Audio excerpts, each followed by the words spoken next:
गजा में सहूनी फौज की बमबारी थम न सकी। खान यूनिस में कायम अलमवासी मुतासरीन कैंप पर इसराइली फौज ने कयामत ढा दी। शदीद बमबारी के नतीजे में 90 फ़लस्तीनी शहीद, 300 जख्मी हो गए। शोहदा की मजमूई तादाद 38,445 हो गई। इसराइली फौज का हमले में हमास के सीनियर कमांडर को शहीद करने का दावा। हमास ने सहूनी फौज के दावे को मुस्तरद कर दिया।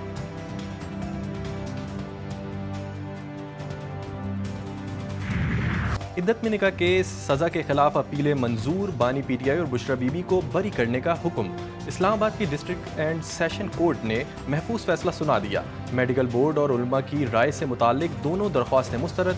बानी पीटीआई और बुशरा बीबी की रिहाई के बाद रोबकारी जारी कर दिए गए। अदालती फैसले में कहा गया, खावर मानिका इल्ज़ाम साबित करने में नाकाम रहे।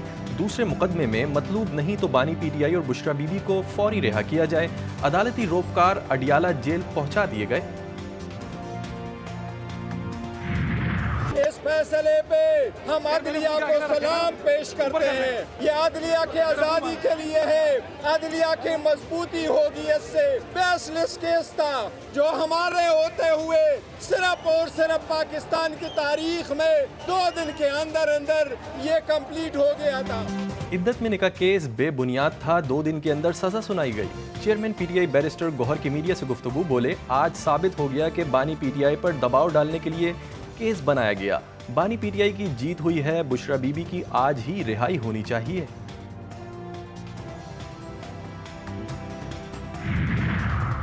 बानी पीटीआई और बुशरा बीबी के खिलाफ एक और केस। नैब रावलपिंडी ने दोनों को नए तोशाखाना रेफरेंस में गिरफ्तार कर लिया। डेप्टी डायरेक्टर नैब मोहसिन हारून की सरबराही में नैब की टीम ने दोनों को गिरफ्तार किया। नैब टीम कई घंटे अडियाला जेल में मौजूद थी। लाहौर पुलिस की जानिब से भी बानी पीटीआई से 9 मई वाकयात की तफ्तीश।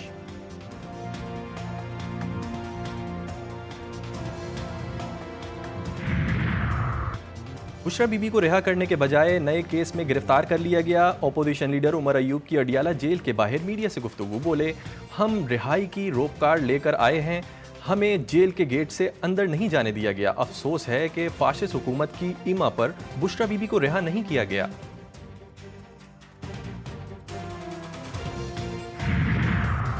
बानी पीटीआई की अबूरी जमानतों का इखराज लाहौर हाई कोर्ट में चैलेंज। एटीसी लाहौर ने 3 मुकदमात में अबूरी जमानतों की दरख्वास्त खारिज की थी।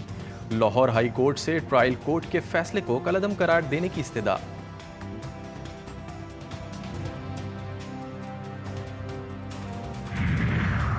पीटीआई रहनुमा सनम जावेद रिहाई के बाद दोबारा गिरफ्तार। एफआईए की टीम सनम जावेद को लेकर इस्लामाबाद पहुंच गई। आज ड्यूटी मजिस्ट्रेट की अदालत में पेश किया जाएगा।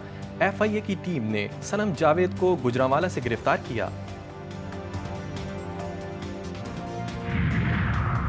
वज़ीर आज़म शहबाज शरीफ की सदर नून लीग नवाज शरीफ से मुलाकात। ज़राए के मुताबिक सुप्रीम कोर्ट के हालिया फैसले के मुहर्रिकात और असरात पर गुफ्तगू की गई। लीगी कायद ने अदालती फैसले पर पीर को इजलास भी बुला लिया। वज़ीर दिफा ख्वाजा आसिफ ने सुप्रीम कोर्ट के फैसले पर सवालात उठा दिए। कहते हैं, सुन्नी इत्तेहाद कौंसिल के हलफनामे जमा करवाने वाले अब दोबारा पार्टी तब्दील नहीं कर सकते। बार बार हलफ नहीं उठाया जा सकता। सवाल किया, सुप्रीम कोर्ट के ऐसे फैसले से क्या कोई भी 2 हलफनामे जमा करवा सकता है? आइन के आर्टिकल 151, 158 और 106 को रीराइट किया गया। तमाम इदारों की जिम्मेदारियां आइन में दर्ज हैं। जिसने दरवाज़ा नहीं खटखटाया उसे भी इंसाफ दिया गया।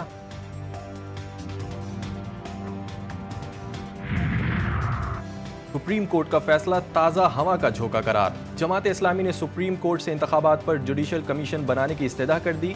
हाफिज नईमुर रहमान कहते हैं, सुप्रीम कोर्ट के फैसले के बाद इलेक्शन कमीशन की क्या अहमियत रह गई? चीफ इलेक्शन कमिश्नर को मुस्तफ़ी हो जाना चाहिए। नवाज शरीफ को जितवाने के लिए 70,000 हिसाबी वोट पड़े। एमक्यूएम को पूरे कराची से 1 लाख वोट भी नहीं मिले।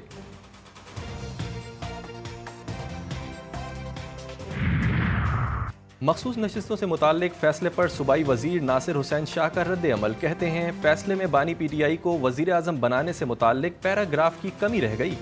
ये उम्मीदवार एक हलफ के बाद दूसरा हलफ जमा करवाते हैं तो क्या इन पर आर्टिकल 62-63 नहीं लगेगा? इस फैसले से ये साबित होता है कि आइंदा कोई आइन पर अमल ना करे। Tehreek Insaf intra party election case 23 जुलाई को समाअत के लिए मुकर्रर। चीफ इलेक्शन कमिश्नर की सरबराही में 5 रुकनी बेंच केस की समाअत करेगा।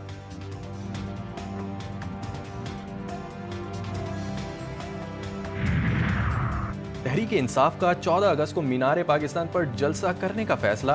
पीटीआई ने जलसे की इजाज़त के लिए दरख्वास्त डिप्टी कमिश्नर को जमा करवा दी।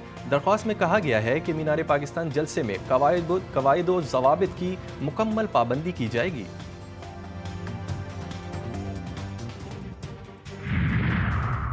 सदर मुमलिकत की रावलपिंडी में कैप्टन मोहम्मद उसामा बिन अरशद शहीद के घर आमद।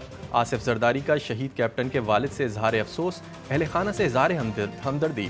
फातिहा ख्वानी की सदर मुमलिकत ने शहीद की बहादुरी, जज्बा, हुब्बुल वतनी और वतन के लिए खिदमात को भी सराहा। वतन के लिए जान का नजराना पेश करने पर शहीद को खिराज अकीदत पेश किया।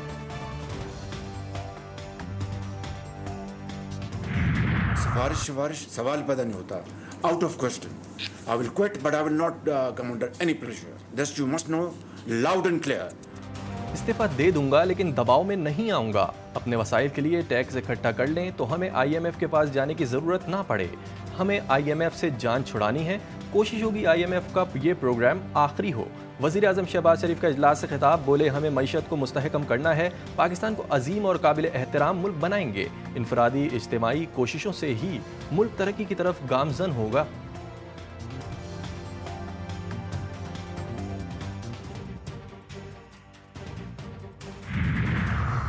वज़ीर आज़म का 200 यूनिट तक बिजली इस्तेमाल करने वाले सारिफीन को रिलीफ देने का दावा। पावर डिवीज़न ने 94% घरेलू सार्फिन को रिलीफ देने का वज़ीर आज़म का दावा गलत करार दे दिया। पावर डिवीज़न की दस्तावेज़ात के मुताबिक माहाना 200 यूनिट तक के 86% घरेलू सार्फिन को 3 माह के लिए रिलीफ मिलेगा। तकरीबन 5% लाइफ लाइन सार्फिन को निकाल कर असल रिलीफ 85% घरेलू सार्फिन को मिलेगा। हुकूमत घरेलू सार्फिन को रिलीफ देने के लिए 49 अरब 72 करोड़ 80 लाख रुपए की इजाफी सब्सिडी देगी। पाकिस्तान और IMF के दरमियान स्टाफ लेवल मुआहदा हो गया। मुआहदा IMF के एग्जीक्यूटिव बोर्ड की मंजूरी से मशरूत। पाकिस्तान को 7 अरब अमरीकी डॉलर 37 माह के तवील अरसे में मिलेंगे। IMF एलामिये में कहा गया है कि माशी इस्तेहकाम के लिए पाकिस्तान टैक्स आमदनी बढ़ाएगा। रिटेल सेक्टर में भी टैक्स नेट को वसअत दी जाएगी। ज़राई शोबे को भी टैक्स नेट में लाया जाएगा। पाकिस्तान को फिजिकल एंड मॉनेटरी पॉलिसी में इस्लाहात लानी होंगी। पाकिस्तान को रियासती मलकियती इदारों के इंतजामी अमूर बेहतर करने होंगे।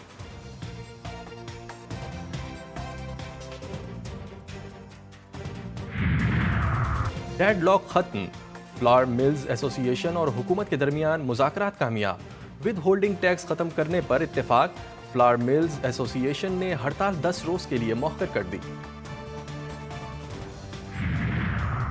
विद होल्डिंग टैक्स मुस्तरद सीमेंट डीलर्स ने भी हड़ताल का ऐलान कर दिया। एसोसिएशन के रहनुमा चौधरी मुनीर कहते हैं रात 12 बजे से कोई कंपनियों से सीमेंट नहीं उठाएगा। सीमेंट की बोरी 500 रुपए होनी चाहिए थी जो 1500 रुपए तक पहुंच गई है।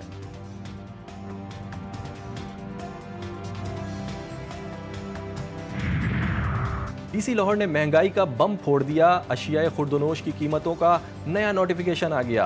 काला चना 65 रुपए किलो महंगा, कीमत 305 रुपए हो गई। चने की दाल 45 रुपए महंगी कर दी गई, निर्ख 280 रुपए किलो मुकर्रर। दीगर दालों और बेसन की कीमतों में भी होशरुबा इजाफा। जश्न आज़ादी पर महंगे बिजली बिलों से आज़ादी। वज़ीर आला पंजाब का 14 अगस्त से सोलर पैनल की तकसीम शुरू करने का फैसला। 200 यूनिट तक इस्तेमाल करने वाले सारिफीन मुफ्त सोलर पैनल हासिल कर सकेंगे। 200 से 500 यूनिट तक इस्तेमाल करने वाले सारिफीन को 10% मुआवजे की अदायगी पर सोलर पैनल मिलेंगे। 90% रकम पंजाब हुकूमत अदा करेगी। मरियम नवाज कहती हैं आवाम को रिलीफ देना ही मेरा मिशन है। मुश्किल हालात हैं लेकिन हम आवाम के साथ हैं और रहेंगे।